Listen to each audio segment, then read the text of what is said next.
It was the road to hell.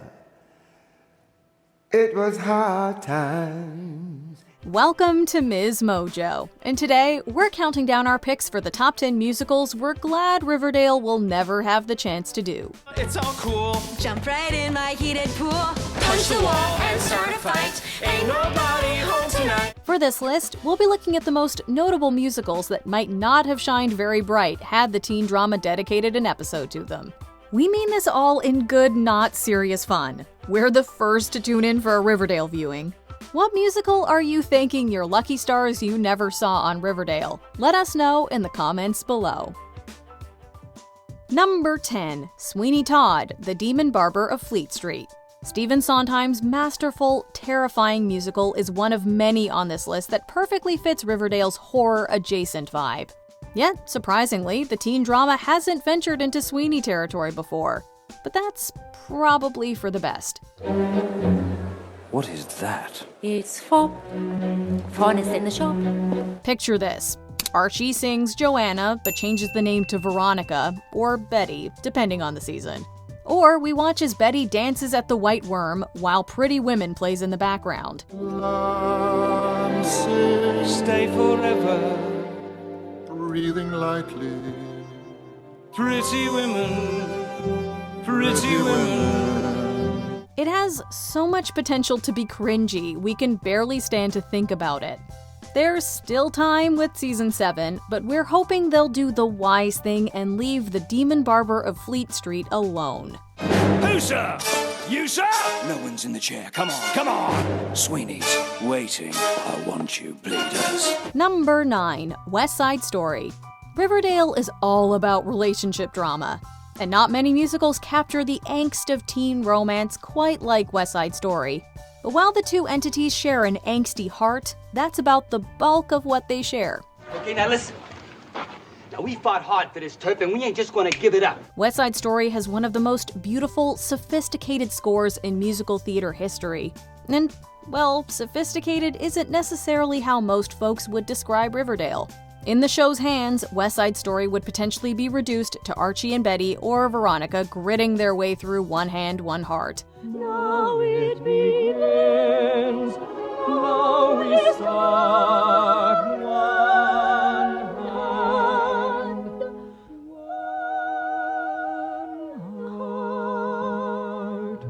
Or maybe we'd get a half-hearted rendition of G. Officer Krupke, courtesy of the football team. No shade, but we'll stick to the original or one of the film adaptations. G, Officer Krupke. Krupp you! Number 8. Into the Woods. Those kids in the fairy tales who go into the woods, they don't ever come back the same. They're always changed in some fundamental way. If you close your eyes, you can probably see it oh so clearly. The cast of Riverdale chugging their way through the prologue of Into the Woods. Seeds to sell, to get, to bring, to make, to live, to go to the festivals, into the woods. Into the woods. Betty would be Cinderella, Cheryl would be the witch, and Jughead would be Milky White or something. Considering more of Riverdale takes place in the woods than you'd expect, we're actually pretty surprised the creative team didn't try to shoehorn this Sondheim classic in. The cast spends so much time trudging into the woods, if you will, that it would make sense. Luckily, we were spared Archie singing a rousing rendition of Giants in the Sky. And you know things now that you never knew before. Not to the sky. Number 7. Cats. One of the most fun aspects of Riverdale's earlier days was its inclusion of Josie and the Pussycats, a teen rock band from the Archie comics universe. Sugar. Oh, honey, honey. You are my candy girl. The group rules, and Josie McCoy was one of the best side characters around. With proverbial cats previously so readily available for storylines, it's amazing the musical Cats wasn't featured.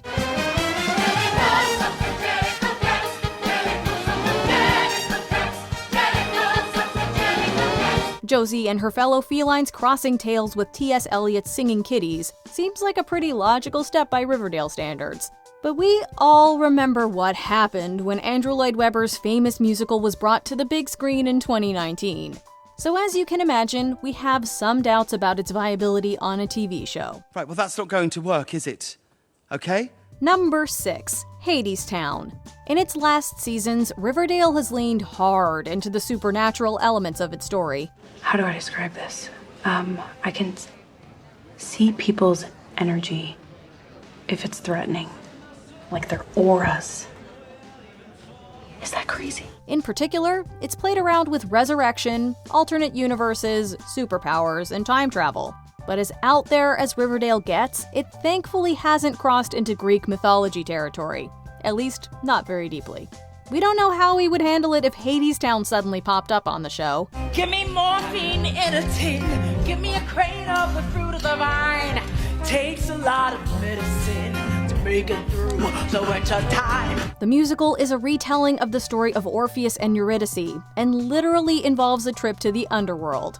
It seems like it would be candy to the Riverdale creative team, but thankfully, they've let it be. Who do you think you are? Who are you to think that you can walk a road that no one ever walked before? Number 5, The Phantom of the Opera.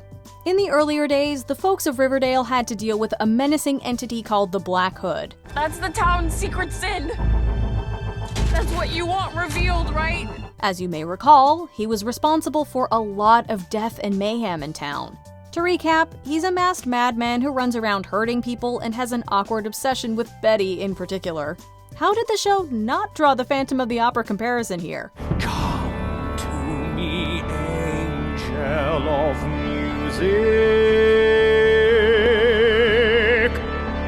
We can see it now. The Black Hood appears to Betty, tricking her into coming down into his lair and yelling, "Sing for me!" We can imagine just how terrible that could have been, so we want to thank the writers for not going there. I've now sent you several notes of the most amiable nature, detailing how my theater is to be run. Number 4, Wicked. The relationship between Betty and Veronica is one of the central parts of Riverdale. Betty and I come as a matching set. You want one, you take us both. Throughout the seasons, sometimes they're besties, sometimes not so much. Sometimes they're fighting over the same boy, sometimes they're not. Sometimes magic's involved, sometimes it's not. That kinda sounds like another blonde and brunette duo we know.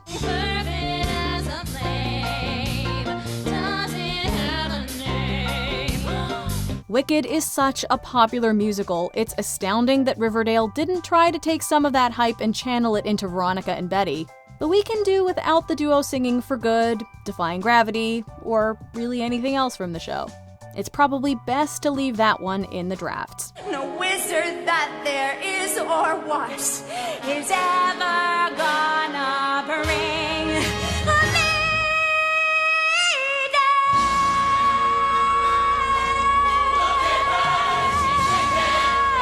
Number 3, Dear Evan Hansen.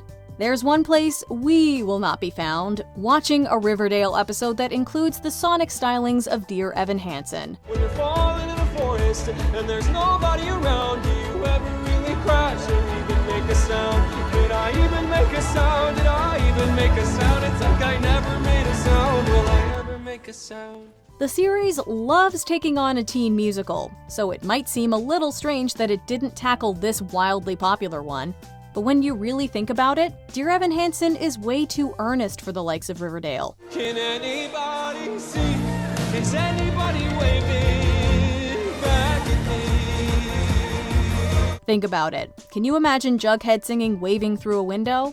Can you envision the entire cast coming together to give an uplifting rendition of You Will Be Found?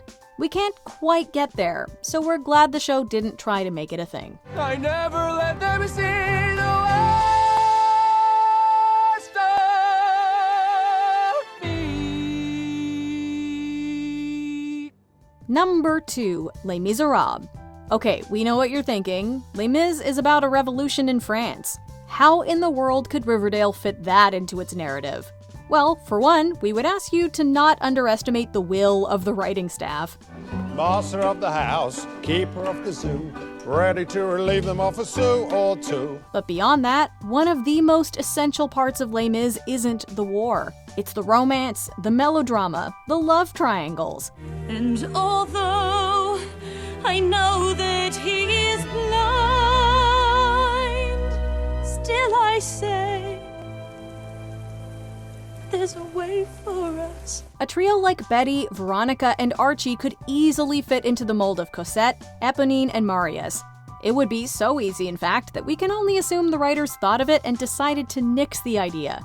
We'd say that was the right call. We're not sure that particular version of A Heart Full of Love would have been worth watching. I knew it too. These are words he'll never say. Not to me. From today. Not to me, no. Before we unveil our top pick, here are a few honorable mentions. Natasha Pierre and the Great Comet of 1812. Stay away from War and Peace. Counting a number as many as drops of wine and vodka that stay in my glass. Sibo Hiroshima, naposa shoppa e kali. Sibo Hiroshima, naposa shoppa e kali. Kinky boots. These boots were not made for Riverdale.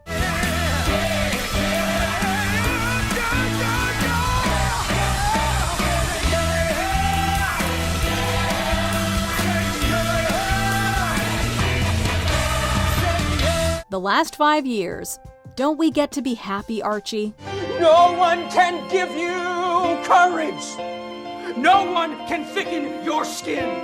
I will not fail so you can be comfortable, Kathy. I will not lose because you can't win. The Greatest Showman. This would probably not be the greatest show. It's everything you ever want. It's everything you ever need. And it's here right in front of you. This is where you wanna be. Before we continue, be sure to subscribe to our channel and ring the bell to get notified about our latest videos. You have the option to be notified for occasional videos or all of them. If you're on your phone, make sure you go into your settings and switch on notifications. Number 1. Hamilton. Admit it, you had a feeling this was coming.